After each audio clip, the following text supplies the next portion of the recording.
روسي جنرال وایي احمدشاه مسعود وفادار ملګری و او له ما سره به یې همیش مرسته کوله. په سلامونو مو هرکلی کوم د اف جی نیوز چینل درنو لیدونکو. سلام، ستړي مه شئ، وخت مو بخیر. پام مو راګرځوم د دې ساعت تازه او مهم خبرتاو په سر کې یادونه کوم ملګرو که مو چینل نوي سبسکرایب کړی د تازه او مهمو خبرونو لپاره در سره اف جی نیوز چینل په درنښت سره سبسکرایب کړئ.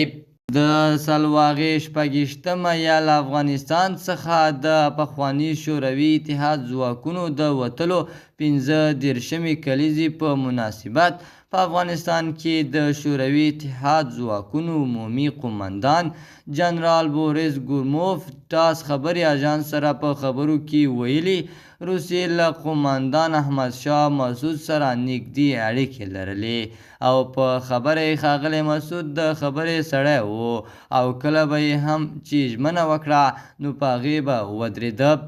نوموړي زیاته کړه افغانستان څخه د روسي ځواکونو تر وتلو وړاندې له مسعود سره پنجشیر کې لیدلی و او ورسره یې پټې اړیکې ساتلې او همیش به یې له ګروموف سره مرسته کوله ځکه ګروموف د احمدشاه مسعود ډیر صفت کوي. ګروموف د مسعود د ژمنتیا او وفادارۍ دلیل دا راوړی چې له افغانستان څخه د شوروي ځواکونو د وتلو پر مهال یې د سالنګ لارې په اوږدو کې د هغو کلک امنیت نیولی و. د اف جی نیوز چینل درنو لیدونکو دا و د دې ساعت چمتو شوی خبر.